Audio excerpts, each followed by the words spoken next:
Comrade MB వర్ధంతి సందర్భంగా ఈరోజు పార్టీ రాష్ట్ర కమిటీ తరఫున నివాళులు అర్పిస్తూ మార్క్సిస్టు సిద్ధాంతవేత్తగా అలాగే ప్రజాప్రతినిధిగా ఆయన అన్ని సమస్యలపైన లోతైనటువంటి అధ్యయనం చేసి ఈ దేశంలో మార్క్సిజాన్ని ఎలా ముందుకు తీసుకెళ్ళాలి, మార్క్సిజాన్ని భారతదేశ పరిస్థితులకు ఎలా అన్వయించాలి అని చెప్పి ఒక లోతైనటువంటి పరిశీలన చేసి ఆ రకమైనటువంటి సైద్ధాంతిక గ్రంథాలు రాసినటువంటి గొప్ప నేత.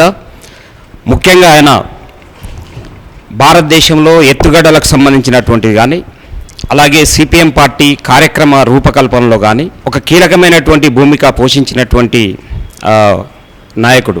అలాగే అంతర్జాతీయ పరిస్థితులలో వస్తున్నటువంటి మార్పులని, అంతర్జాతీయ కమ్యూనిస్టు ఉద్యమానికి సంబంధించినటువంటి దానిపైన కూడా ఒక లోతైనటువంటి పరిశీలన, ఎప్పుడు కూడా ఆయన నిశితంగా పరిశీలించేటువంటి వాడు. ఏదో మామూలుగా కామెంట్ చేయడు. ఏ అంశాన్నైనా ఆయన పరిశీలన చేయకుండా, లోతైన అధ్యయనం చేయకుండా కామెంట్ చేయడం కానీ రాయడం కానీ చేసేటువంటి వ్యక్తి కాదు.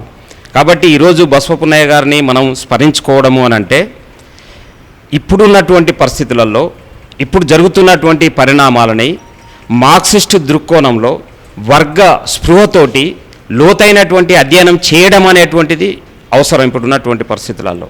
ఎందుకంటే అంతర్జాతీయంగా కానీ జాతీయంగా కానీ చాలా వేగంగా మార్పులు వస్తూ ఉన్నాయి. ఈ వచ్చేటువంటి మార్పుల వల్ల ప్రజలు అనేక ఇబ్బందులు పడుతున్నటువంటి స్థితి ఉంది. కాబట్టి వాటికును ప్రజలు ఎదుర్కొంటున్నటువంటి సమస్యలకు మధ్య ఉన్నటువంటి అంతఃసంబంధాన్ని మనం ప్రజలకు అర్థం చేయించాలి అని అంటే బసవపున్నయ్య గారు చూపినటువంటి మార్గంలో ఆ రకమైనటువంటి అధ్యయన పద్ధతిని మనం అడాప్ట్ చేసుకోవాల్సినటువంటి అవసరం ఉంది.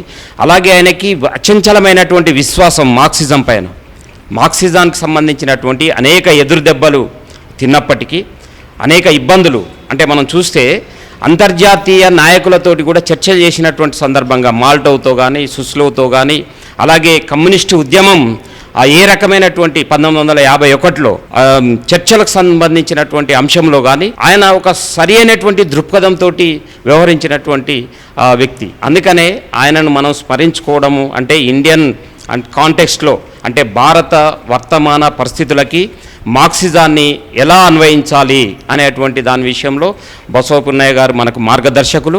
ఆ రకంగా ఆయనని మనం స్మరించుకుంటూ ఆయన యొక్క ఆశయాలను ముందుకు తీసుకుపోవాలని ఈ సందర్భంగా పార్టీ శ్రేణులందరికీ కూడా ఒకసారి విజ్ఞప్తి చేస్తూ పార్టీ రాష్ట్ర కమిటీ తరఫున మరోసారి ఆయనకు ఘనంగా నివాళులు అర్పిస్తూ ఈ అవకాశం ఇచ్చినందుకు ధన్యవాదాలు తెలియజేస్తాను.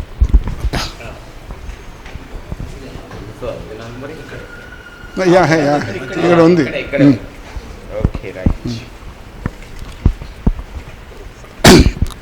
కామ్రేడ్ బసవపున్నయ్య గారు డిసెంబర్ 14